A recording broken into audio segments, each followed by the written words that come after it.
नमस्कार के news India पर आप देख रहे हैं हमारा उत्तराखंड और मैं हूं आपके साथ जावेद अली। बुलेटिन में उत्तराखंड से जुड़ी हर खबर आप तक पहुंचाएंगे, लेकिन उससे पहले एक नजर हेडलाइंस की ओर। अनलॉक 2 में शुरू हो सकती है चारधाम यात्रा, सरकार जल्द करेगी फैसला। देवस्थानम बोर्ड ने चारों धामों से मांगी रिपोर्ट।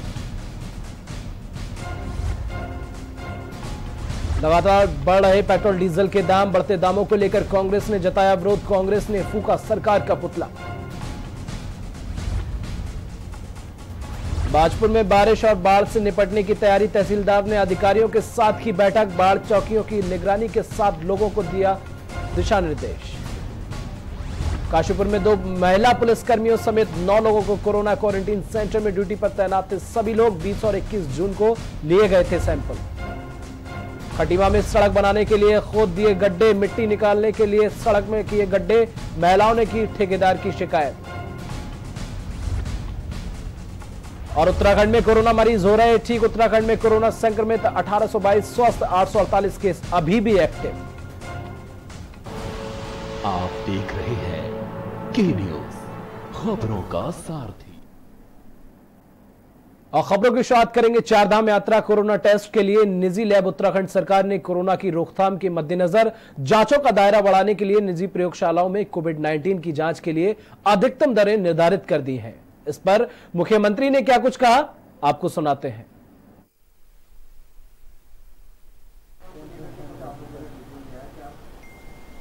चारधाम को लेकर तो कोई ऐसी मीटिंग नहीं थी आज, लेकिन आज हम एक साप्ताहिक समीक्षा करते हैं कोविड को लेकर के।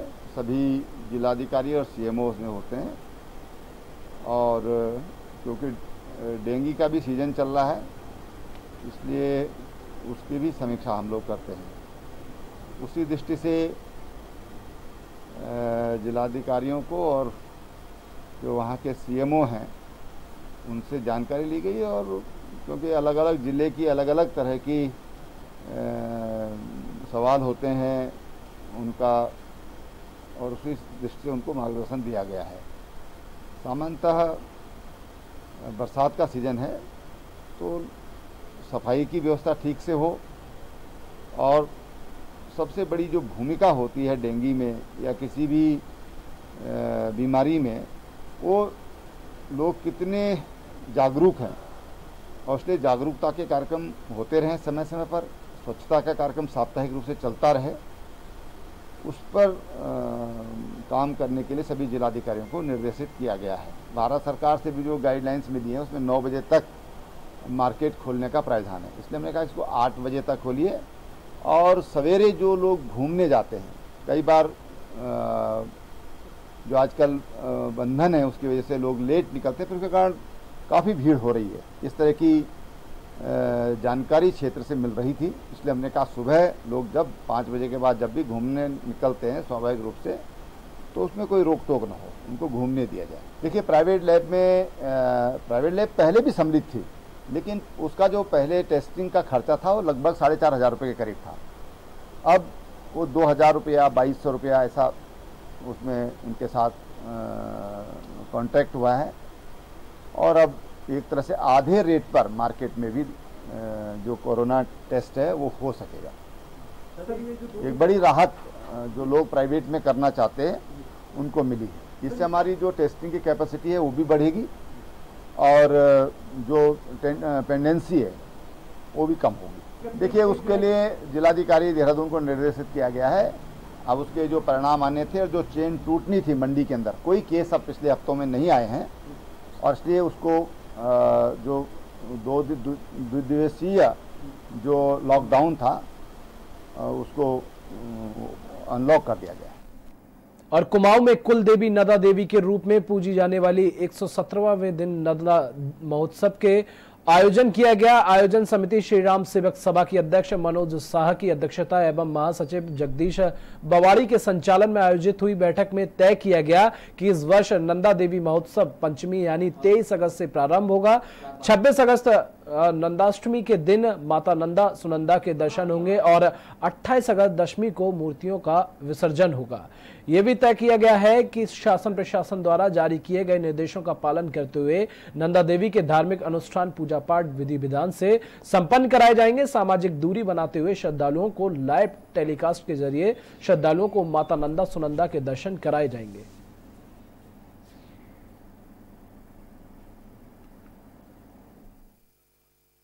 धार्मिक अनुष्ठान है उसको तो हम लोग मां नंदा देवी उत्तराखंड की आराध्य देवी है।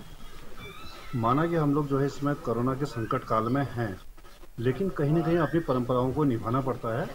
तो इसलिए राम सेवक सभा ने फैसला किया कि हम लोग जो है हमारी पूजा पाठ और जो धार्मिक अनुष्ठान है उसको तो हम लोग किसी न किसी रूप में करेंगे। साथ ही हमें दर्शनार्थियों का भी हमें ख्याल रखना पड़ता है, यहाँ की जनता का ख्याल करना पड़ता है। तो उसके लिए हमने ये सोचा कि हम इसको लाइव टेलीकास्ट के जरिए लोगों को इसको और डोईवाला के लच्छीवाला वन प्रभाग के दूधली क्षेत्र में जंगली जानवरों का आतंक व ग्रामीणों पर हमले काफी ज्यादा बढ़ गए हैं, जिससे लोगों का जो गुस्सा है वो बढ़ता ही जा रहा है। आपको बता दें, जिससे लोगों को घरों से निकलना भी अब मुसीबत बन गई है। लच्छीवाला रेंज के नागल बुलंदा इलाके में किशनपुर ग्रांट गांव में उत्पाती बंदरों ने लोगों का घरों से निकलना दूभर कर दिया है। तो वहीं रात होते ही गुलदार भी घर के आंगन तक पहुंच रहा है।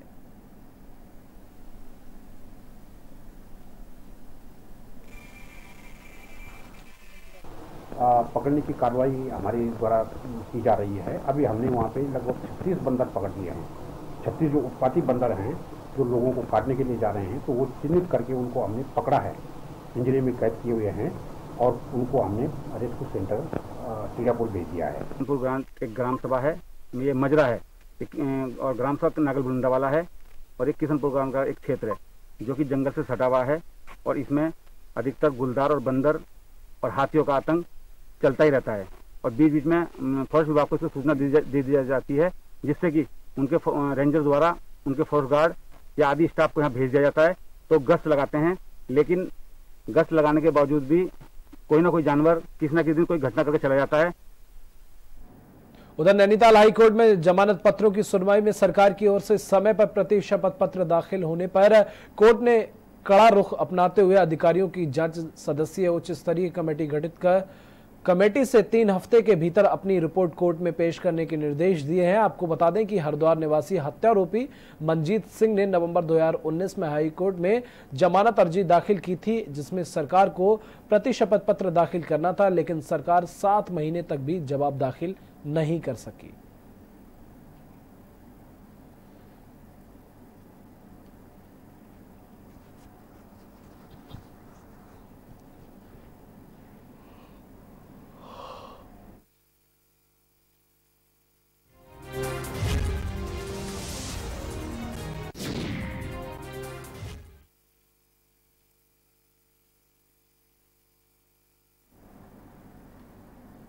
और कोरोना काल में डेंगू एक बड़ी चुनौती है, जिसके बचाव के लिए जिला प्रशासन के निर्देश पर डोईवाला नगर पालिका द्वारा लच्छीवाला फॉरेस्ट रेंज कार्यालय में विशेष सफाई अभियान चलाया गया, जिस दौरान कार्यालय के पुराने भवनों व चोरी में पकड़े गए वाहनों में कीटनाशक दवा का छिड़काव किया गया।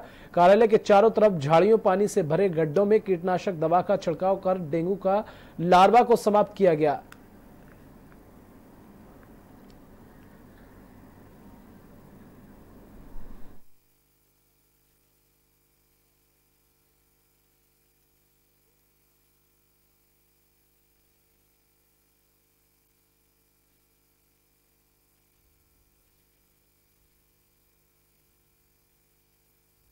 डेंगू से बचाव के लिए ये कार्यक्रम प्रत्येक बुधवार और को किया जा रहा है।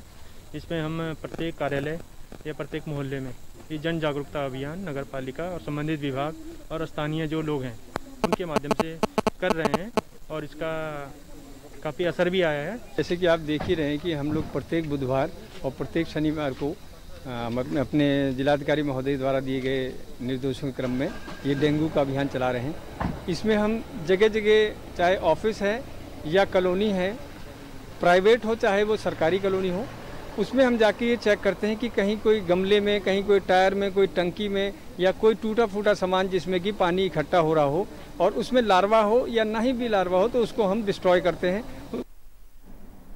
और काशीपुर में क्वारंटीन सेंटर में ड्यूटी पर तैनात 2 महिला पुलिसकर्मियों समेत 9 लोग कोरोना पॉजिटिव पाए गए हैं। सभी को इलाज के लिए रुद्रपुर के कोविड केयर सेंटर भेज दिया गया है।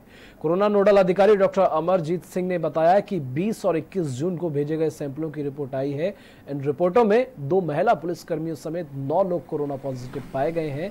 जिन 2 महिला पुलिसकर्मियों की रिपोर्ट पॉजिटिव पाई गई है, उनकी ड्यूटी बाजपुर रोड स्ट्रीट के सेंटर में लगाई गई थी। 2 महिला पुलिसकर्मियों के पॉजिटिव आने के बाद पुलिस विभाग में हड़कंप मच गया है।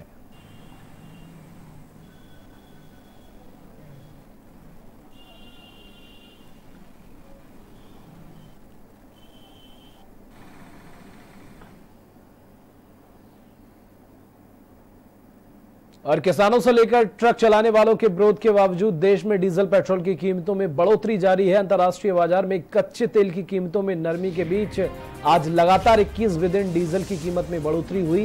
इस दिन यहां डीजल 21 पैसे महंगा हुआ, वहीं पेट्रोल की कीमत में 25 पैसे का इजाफा हुआ। पिछले 21 दिनों में डीजल 11 रुपए तो पेट्रोल 9 रुपए 12 पैसे महंगा हुआ है।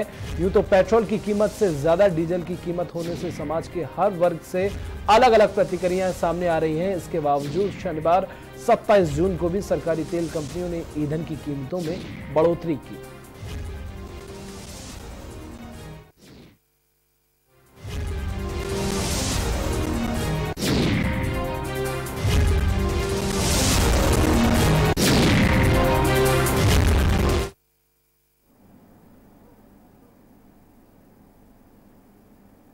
और देश में बढ़ते पेट्रोल व डीजल की कीमतों के चलते आम आदमी परेशान है। वहीं अब बढ़ते पेट्रोल डीजल के दामों के विरोध में कांग्रेस पार्टी सड़क पर उतरकर विरोध प्रदर्शन कर रही है। बागेश्वर में राज्यसभा सांसद प्रदीप टमटा के नेतृत्व में एसबीआई तिराहे पर केंद्र व राज्य सरकारें का पुतला कांग्रेस पार्टी द्वारा दहन किया गया। कांग्रेस पार्टी ने पेट्रोल डीजल की बढ़ती कीमतों के लिए केंद्र सरकार के रवैये को तानाशाही बताया।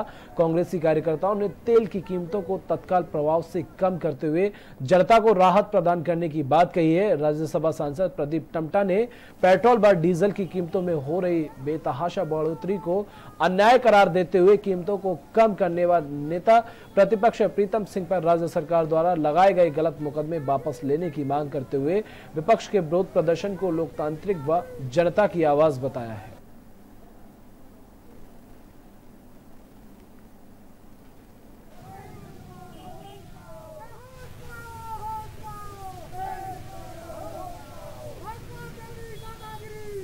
देखिए, लगातार पेट्रोल और डीजल के दाम अंतर्राष्ट्रीय मार्केट में कम हो रहे हैं और पिछले 15-20 दिनों से इस देश में लगातार पेट्रोल और डीजल के दाम आसमान छू रहे हैं।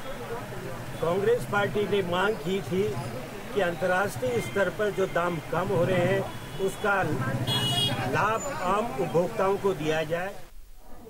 और बागेश्वर में लगातार बारिश से जनजीवन प्रभावित होने लगा है। कपकोट क्षेत्र में आधे दर्जन सड़क पहाड़ों से मलबा आने से बंद हो गए हैं। मलबा आने से कफलिके मेरा और मोटर मार्ग तोली मोटर मार्ग धर्मघर और मजिया खेत मोटर मार्ग सांगाड़ बास्ती और मोटर मार्ग पोंथिंग शोभा कुंड मोटर मार्ग ढलान और खुनोली मोटर मार्ग के बंद हो जाने से 2 दर्जन से अधिक गांव का संपर्क टूट चुका है।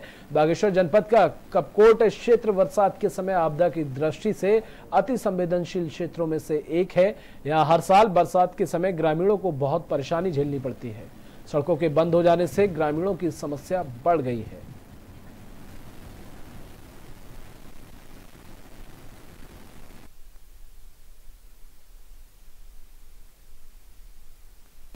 उसमें अभी हमारे जनपद में जो इरिगेशन डिपार्टमेंट से हमें आंकड़े प्राप्त हुए हैं, इसमें बागेश्वर में 27.5 mm, कपकोट में 22.5 mm और गरुड़ में 7.5 mm बारिश बताई गई है।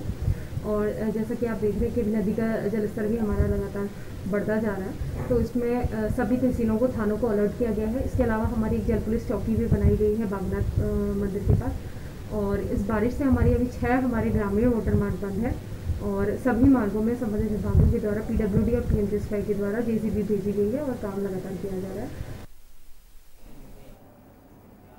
और अब वक्त एक छोटे से ब्रेक का, बहुत जल्द हाजिर होंगे।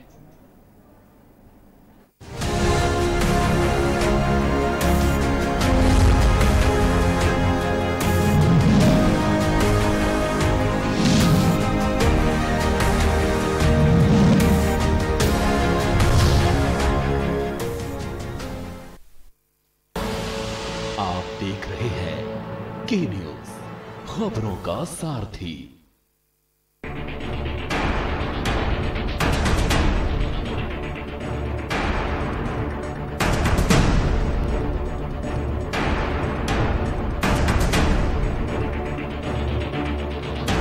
₹20 लाख की डिमांड हुई।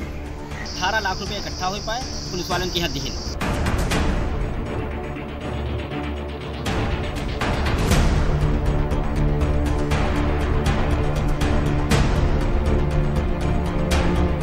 खुदी को आजमाया है तो ये अंदाज आया है, खुदी को आजमाया है तो ये अंदाज आया है। तुम में भी मैं हूं, शुद्ध प्लस पान मसाला।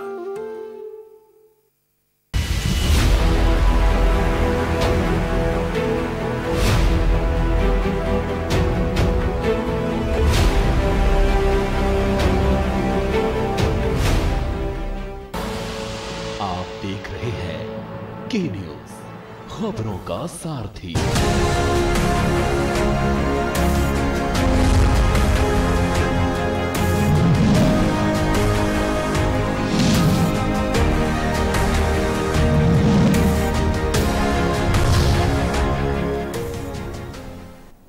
और ब्रेक के बाद एक बार फिर आप सभी का स्वागत है। खबरों में आगे बढ़ेंगे, बात लाल कुआं की करेंगे। लाल कुआं से हाथीखाना 25 एकड़ बंगाली कॉलोनी और हल्द्वानी के लिए जाने वाली लिंक रोड कई सालों से अपनी बदहाली के आंसू रो रही है।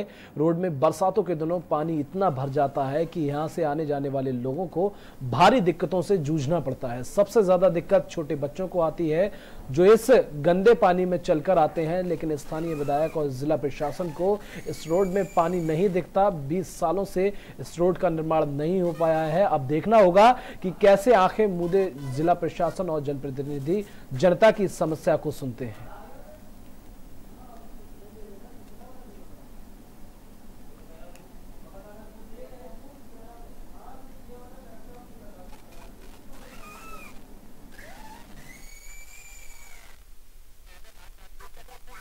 पार संजय नगर हाथीखाना क्षेत्र का मुख्य द्वार है और यहाँ से हल्द्वानी के लिए भी रास्ता जोड़ा जाता है। लंबे समय से क्षेत्र का बड़ा दुर्भाग्य का विषय है। लंबे समय से बिना बरसात के सड़कों में 2-2 फीट का पानी यहाँ पर जमा रहता है। हमने लगातार शासन प्रशासन से मांग करते आए हैं। जिलाधिकारी महोदय को हमने ज्ञापन के माध्यम से सूचित उनको समय समय पर करते आए हैं। क्षेत्रीय विधायक जी को हमने बार बार उनको सूचित किया है और हमने यहाँ के चेयरमैन पूर्व नगर पंचायत के अध्यक्ष पवन चौहान जी उनको भी सूचित किया है। बीच में मैं अपने ही आवास पे धरने पे बैठा हुआ था। मैंने इसमें संकल्प लिया था जब तक इस सड़क का निर्माण नहीं होता तब तक मैं अपने दाढ़ी और बाल नहीं बनाऊंगा। बीच में विधायक जी के कहने पर और पूर्व चेयरमैन जी के द्वारा उनकी संस्कृति कुछ बनी थी, उन्होंने आश्वासन दिया कि 1 महीने के अंदर हम इस सड़क का निर्माण कर देंगे। लगभग 15 दिन उसको गुजर चुके हैं। अभी बरसात का समय चल रहा है, महामारी यहाँ फैलने की बहुत बड़ी आशंका है और लगातार हम मांग करते आ रहे हैं। यहाँ पर कोई सुनने के लिए तैयार नहीं होता। एक बहुत ही बड़ी क्षेत्र की मुख्य द्वार एक खलारी बाबा का आश्रम है, धार्मिक स्थल यहाँ से जोड़े जाते हैं।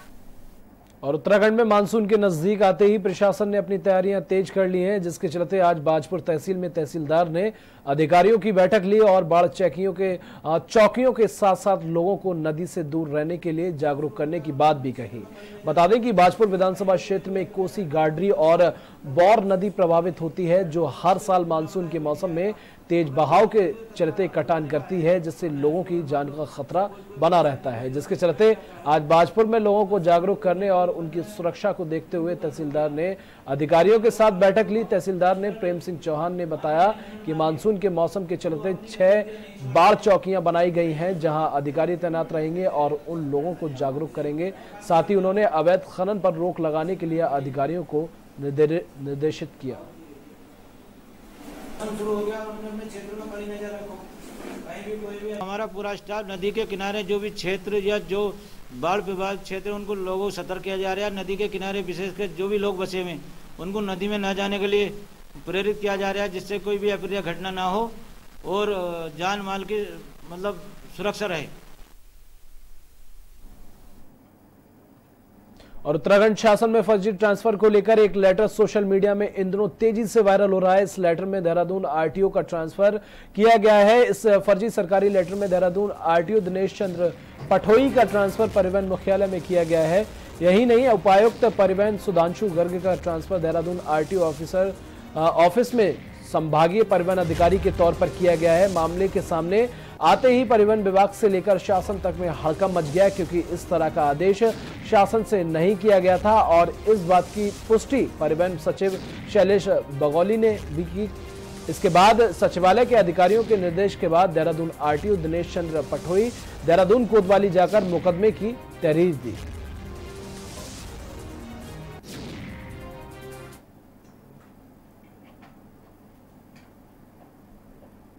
और इसी के साथ हमारा उत्तराखंड में बस इतना ही, लेकिन कहीं जाइएगा नहीं, आगे देखिए हमारा बेहद खास कार्यक्रम सुबह बोलेगा।